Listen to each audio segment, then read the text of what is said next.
이 건보료 부과 대상이 될 사적연금 소득에 우리가 미처 몰랐던 법상의 내용이 있습니다. 그게 바로 뭐냐면 혹 때려다가 혹 붙인 꼴이 되는 거죠.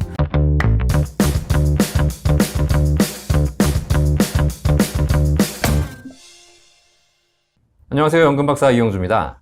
지난 7월 말에 제가 여러분께 방송해드렸던 내용 중에서 사적연금에 건보료를 부과하겠다라는 내용의 뉴스가 있었습니다. 지난 7월 말에 감사원에서 국민건강보험공단의 지적사항 중에 그런 게 있었거든요. 지금 현재 연금소득에 대해서 건보료를 부과하게 되어 있는데 공적연금은 현재도 부과 중인데 사적연금은 법적으로는 부과하도록 되어 있는데 여러 가지 문제로 인해서 사적연금에는 건강보험료를 부과하고 있지 않다라는 지적사항을 말씀드렸고 그로 인해서 건강보험공단에서 향후에는 사적연금 소득에도 건강보험료를 부과하겠다라는 뉴스를 여러분께 전해드린 바 있습니다. 아직 확정된 안은 아니지만 이쪽 방향으로 나갈 것 같습니다. 자, 그런데 사적연금 소득에 대해서 건강보험료를 부과하겠다는 것에 대해서 제가 여러 가지 문제점이 있다고 말씀드렸죠. 일단 첫 번째 말씀드린 것이 사적연금에 건보료를 부과하게 되면 실제로 그 금액을 납입할 때도 건보료를 부과한 돈인데 연금을 받을 때 한 번 더 부과당하기 때문에 이중부과가 발생할 수 있다는 문제점 제가 여러분께 말씀드렸고 앞서 영상에서 보여드렸으니까 여러분 참고하셔가지고 꼭 문제점 보시기 바라겠습니다. 자, 그런데 제가 이렇게 사적연금 소득에 건보료 부과하는 문제에 대해서 한번 살펴보던 중에 엄청난 사실을 발견하게 되었습니다. 이 건보료 부과 대상이 될 사적연금 소득에 우리가 미처 생각하지 못했던 소득이 들어있었다는 사실이었습니다. 만약에 지금 이대로 그냥 사적연금 소득에도 건보료를 부과하겠다라고 법이 결정된다면 사실상 이거는 엄청난 문제가 발생할 가능성이 크고요. 우리 사회에 엄청난 파장이 발생할 가능성이 큰 거라서 제가 여러분께 이렇게 급하게 방송을 올리게 되었습니다. 자, 그러면 어떤 문제인지 제가 여러분께 살펴드리도록 하겠습니다. 국민건강보험법 시행령 제41조에 보면은요. 법 71조 제1항에 따라 소득 월액 산정에 포함되는 소득은 다음 각호와 같다라는 내용이 있습니다. 이게 무슨 얘기냐면 건강보험료를 부과할 때 반영하는 소득, 직장가입자가 추가로 보수외 소득이 있었을 경우라든가 아니면 지역가입자가 소득을 통해서 건강보험료를 산정한다든가 지역가입자의 피부양자 자격을 결정하는 것, 이 모든 것에 있어서 반영하는 소득의 기준입니다. 그게 41조 소득 월액에 나와 있습니다. 나와 있는 규정에 따르면 이자소득, 배당소득, 사업소득, 근로소득, 연금소득, 기타소득까지 우리가 종합소득이 합산되는 2배4 근연기 6가지 소득 모두 다 보험료 소득월액 산정에 포함된다라고 명시가 되어 있습니다. 그러면 여기서 다른 건 다 알겠는데 연금소득이라는 게 있다는 사실이거든요. 자, 그러면 연금소득이 무엇인지 한번 살펴보도록 하겠습니다. 연금소득이란 소득세법 20조의 3에 따른 소득이라고 건강보험법 시행령에 되어 있습니다. 그러면 소득세법 20조의 3을 살펴보면 연금소득이라고 되어 있고요. 연금소득은 해당 과세기간에 발생한 다음 각호의 소득으로 한다라고 되어 있습니다. 첫 번째, 공적연금관련법에 따라 받는 각종 연금이라고 되어 있네요. 공적연금, 국민연금, 공무원연금, 사학연금, 군인연금, 별정우체국연금 이런 모든 공적연금에서 발생하는 소득은 이미 건보료에 반영되고 있다는 사실입니다. 두 번째, 다음 항목에 해당하는 금액을 그 소득의 성격에도 불구하고 연금 계좌에서 대통령령으로 정하는 연금 형태 등으로 인출하는 경우에 연금이라고 되어 있습니다. 좀 어렵게 써 있지만 이게 무슨 얘기냐면 사적연금이라는 얘기입니다. 사적연금, 연금 계좌, 우리가 얘기하는 IRP라든가 연금저축, 이것이 전부 다 연금 계좌거든요. 이 계좌에서 연금으로 타는 경우도 연금소득으로 보겠다는 겁니다. 자, 그런데 이 사적연금은 현재까지는 건보료에 반영되고 있지 않다는 사실인데 이미 법으로 부과하라고 되어 있는데 왜 지금까지 안 했냐? 이게 감사원 지적사항이었고 이대로 부과하라는 얘기가 이번에 이제 건강보험공단에서 시행하게 될 사항이라는 사실입니다. 자, 그러면 여기 사적연금 소득에 뭐가 들어있는지 한번 보도록 하겠습니다. 여기에 보시면 가, 나, 다라가 있는데 일단 우리가 이미 알고 있는 게 바로 나번에 있는 59조 3 제1항에 따라 세액공제를 받은 연금계좌 납입액이라고 되어 있습니다. 여러분들이 연금저축 또는 IRP에 가입하셔서 둘 다 연금계좌거든요. 가입하셔서 거기 납입을 하고 연간 400만원, 연간 700만원까지 혹은 연간 최대 900만원까지 세액공제를 받은 그 원금, 이 원금을 나중에 연금으로 받으면 연금소득에 해당되어서 나중에 건보료를 부과하겠다는 사실입니다. 그 다음 다번에 보시면 연금계좌의 운용 실적에 따라 증가된 금액이라고 되어 있습니다. 여러분들이 연금계좌에 연금저축 또는 IRP에 돈을 넣으셔서 거기서 돈이 불리해지지 않습니까? 거기서 발생한 수익, 이것도 마찬가지 연금 계좌에서 발생하는 수익이기 때문에 이 부분도 연금 소득에 해당되어서 나중에 연금 탈 때 연금 소득세로 과세를 하고 건강보험료도 부과하겠다는 사실입니다. 자, 여기에 포함되지 않는 게 뭐냐면 여러분들 왜 1800까지 연간 내시는 분들 세액공제 받지 않은 원금 있잖아요. 원금. 자, 세액공제 받지 않은 원금, 추가 불입한 금액. 이 원금에 대해서는 이미 세금을 낸 돈이기 때문에 연금 탈 때 세금을 추가로 과세하지 않는 거죠. 자, 그렇기 때문에 이는 연금 소득에 해당되지 않고 얘는 건보료도 부과되지 않는다는 사실입니다. 자, 여기까지 여러분들이 다 공부하셨고 이미 알고 계신 내용입니다. 그런데 우리가 미처 몰랐던 법상의 내용이 있습니다. 그게 바로 뭐냐면 소득세법 제20조의 3, 1항 2목 가에 있는 내용입니다. 잘 보십시오. 가에 뭐라고 되어 있나? 제 146조 2항에 따라 원천징수되지 아니한 퇴직소득도 연금소득으로 보고 이것이 연금소득으로 잡혀지게 되면 건강보험료에 합산하겠다라는 이야기입니다. 자, 그러면 146조 제2항에 따라 원천징수되지 아니한 퇴직소득, 이것이 도대체 무엇일까? 그걸 살펴볼 필요가 있습니다. 자, 소득세법 제146조 퇴직소득에 대한 원천징수 시기와 방법 및 원천징수 영수증의 발급 등에 관련 조항이 있습니다. 여기에 2항이죠. 거주자의 퇴직소득이 다음 각 호의 어느 하나에 해당되는 경우에는 1항에도 불구하고 해당 퇴직소득세에 대한 소득세를 연금 외에 수령하기 전까지 원천징수하지 아니한다. 자, 그러니까 이 경우에는 원천징수, 퇴직소득세를 원천징수하지 않고 나중에 세금 낼 수 있도록 이연해주겠다는 얘기죠. 자, 그러면 어떤 경우냐? 첫 번째, 퇴직일 현재 연금 계좌에 있거나 연금 계좌로 지급되는 경우. 자, 이게 무슨 얘기냐? 여러분들이 퇴직하셔서 퇴직금을 받았는데 이 퇴직금을 일시금으로 받지 않고 IRP나 연금저축 같은 연금 계좌로 지급받아서 10년 이상 나눠받겠다라고 여러분들 알고 계시죠?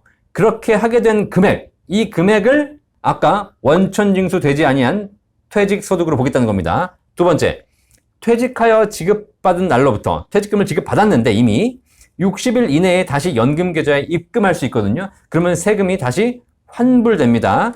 자, 그래서 여러분들이 퇴직금을 일시금으로 받을 수도 있고 연금으로 받을 수 있는데 일시금으로 받으면 퇴직소득세를 많이 내야 되니까 이 퇴직소득세를 줄이기 위해서 지금 여러분 다 아시다시피 IRP 계좌나 연금저축계좌로 퇴직금을 이전해서 거기서 10년 이상 연금으로 나눠받아라. 그러면 퇴직소득세를 줄여줄게. 이렇게 알고 계시죠? 그렇게 해서 여러분들이 연금계좌에다가 납입하셨을 거예요. 근데 중요한 건 이렇게 해서 연금계좌에 여러분 납입하신 그 퇴직소득 원천징수 되지 아니한 세금을 내지 않고 혹은 냈다 하더라도 다시 돌려받은 이 퇴직소득에 대해서는 아까 뭐로 보겠다?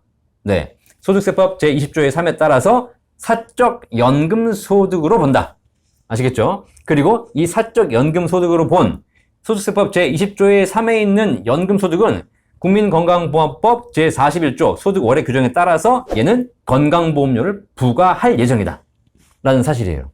자, 이제 여러분께 정리해 드리도록 하겠습니다. 여러분들이 퇴직금을 받으셔가지고 평생 모아온 1억, 2억, 3억 가까운 퇴직금을 모아서 퇴직금을 일시금으로 수령하게 되면 퇴직소득세를 내셔야 됩니다. 자, 그런데 국가는 퇴직금을 일시금으로 수령해가지고 다 써버리면 문제가 심각하기 때문에 얘를 일시금으로 받지 마시고 연금으로 나눠 받으셔라 라고 해서 지금 현재 연금 계좌로 이전해서 평생 연금을 받을 수 있는 구조를 만들어 주었고, 그렇게 해서 여러분들이 IRP 계좌로 이전해가지고 연금으로 나눠 수령하시게 되면 원래 내셔야 될 퇴직소득세의 30%를 할인해드리는, 10년이 지나면 40%까지 할인해드리는 그런 제도를 여러분께 지금 만들어서 세제 혜택을 드리고 있다는 사실이죠. 그런데 만약에 이 법대로라면, 그리고 건강보험료를 이 법대로 부과한다면 어떤 일이 벌어지냐?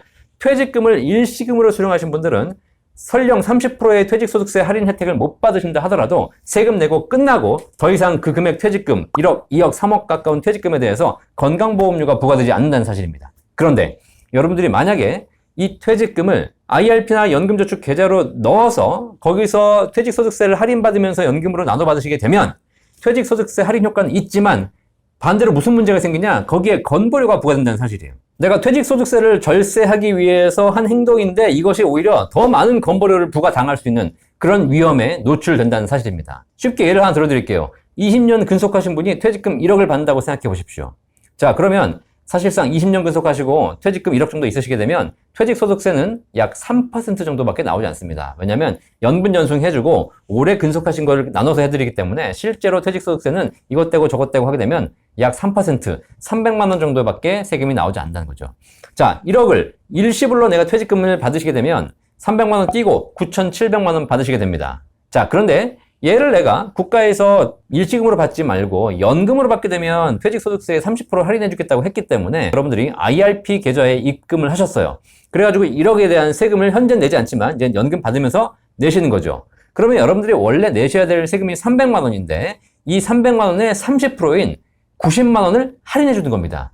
210만 원은 내시는 거고 나눠서 내시는 거고 결국 내가 세금 절세할 수 있는 금액은 90만 원이 되는 거죠. 자, 90만 원 할인 받자고 내가 IRP 계좌에 넣어서 10년간 연금으로 받으신다는 거예요. 1년에 9만 원, 한 달에 7천 원 꼴이기 때문에 사실 큰 금액은 아닙니다. 뭐 그래도 어쨌든 세금을 줄여준다니까 당연히 이런 건 하시는 게 바람직하죠. 그런데 사적 연금 소득의 건보료가 부과된다면 결국 어떻게 되냐면 내가 1억에서 매년 1,000만 원씩 연금을 받으시는데 이 1,000만 원 연금 받으면서 7.8%, 78만 원의 건보료를 내셔야 된다는 사실이에요. 그러면 내가 10년간 1억을 다 받을 때 여러분들이 780만 원의 건보료를 내셔야 된다는 사실입니다. IRP 계좌로 넣어서 절세한 세금은 10년 동안 90만 원인데 내가 IRP 계좌로 넣어서 추가로 부과받은 건보료는 780만 원이 된다는 사실이에요. 90만 원 세금 줄이려다가 780만 원 건보료 내는 이 문제. 혹 때려다가 혹 붙인 꼴이 되는 거죠. 나는 혜택을 받은 줄 알았는데 이것이 오히려 나에게는 더 큰 독이 된다는 사실이라는 겁니다. 더군다나 연금으로 받으실 때 여러분들이 연금을 일찍 받는 것도 좋지만 되도록 오래 받기 위해서 늦추시거나 뭐 65세, 70세 이후에 받겠다. 그리고 오래 평생 받겠다. 이렇게 생각하시는 분들도 계실 거예요. 자, 그게 사실 그렇게 받는 것이 연금으로 굉장히 유리합니다. 중요한 건 건보료를 보시면 건강보험료율은 매년 인상됩니다. 지난 5년, 6년 건보료 인상률을 보시면요. 굉장히 많이 인상되었고 앞으로도 건강보험 재정이 고갈되면서 결국은 더 많은 건강보험료를 내셔야 될까는 거죠. 자, 그럼 뭐냐? 오늘 100만 원 연금 받는 사람은 7만 8천 원만 내면 돼요. 근데 건보료율이 만약에 10%, 15% 올라갔다. 그럼 내가 나중에 10년, 20년 후에 연금 100만 원 받는 사람은 15만 원, 20만 원을 건보료로 내야 된다는 사실이에요. 늦게 받을수록 오래 받을수록 건보료를 더 많이 내야 되는 그런 상황이 발생할 수도 있다는 사실입니다. 법조항을 근거로 말씀드렸습니다. 제가 그냥 아무 내용도 없이 여러분에게 허위 사실을 유포하거나 뭐 가짜 뉴스를 말씀드리는 것이 아니라 현재 소득세법에 명시되어 있는 내용을 가지고 앞으로 건강보험료가 부과될 경우에 어떤 부분이 우리가 문제가 생기는지를 제가 말씀드린 거예요. 사실 이 방송을 정부에서도 보셔야 되고 이 방송을 국민건강보험공단에서 보셔서 어떤 문제가 생기는지 우리가 잘 검토해가지고 국민들이 받게 될 부담을 최소한으로 줄여주는 것, 이것이 제도를 만드는 사람이 해야 될 것이라고 생각합니다. 이런 걸 반영하지 않고 무작정 그냥 하라니까 하고 하지 말라니까 안 하고 이러면 결국은 애꿎은 서민만, 애꿎은 국민만 피해를 보게 된다는 사실인 거 꼭 명심하시고 제도 입안에 한번 참고해 주셨으면 좋겠습니다. 만약에 이대로 결정된다면 우리는 더 이상 퇴직금을 연금계좌, IRP나 연금저축 같은 연금 계좌로 이전해서 10년 이상 연금으로 나눠받을 이유가 없어진다는 거죠. 그리고 그렇게 하시면 절대 안 된다는 사실입니다. 아직 정책이 나온 단계가 아니기 때문에 저도 확정적으로 말씀드릴 수는 없지만 만약에 정책이 이렇게 나온다면 우리의 노후준비 대책은 180도 바뀔 수 있다는 거 꼭 한번 생각해 보시고 여러분들이 제도를 한 번 더 꼭 확인해 보시고 혹시 관계되시는 분들 있으시면 반드시 국가기관에 건의해 주시기를 바라겠습니다. 자, 제가 오늘 건강보험료 연금소득 부과에 대해서 여러분께 의견을 드렸는데요. 여러분들 꼭 한번 고민해 보시고 함께 우리 사회가 더 좋은 방향으로 갈 수 있도록 논의하는 그런 틀이 되기를 바라겠습니다. 혹시 이 방송 보시면서 궁금하신 점 있으시면 언제든지 저희 연금박사 상담센터 1800-3624로 전화 주시면 저희 전문가들 통해서 연금에 대한 모든 궁금증을 해결해 드리도록 하겠습니다. 자, 도움이 되셨다면 구독과 좋아요 눌러주시면 아마 여러분 노후 계획에 큰 도움이 되실 거라고 생각합니다. 연금박사 이영주였습니다. 감사합니다.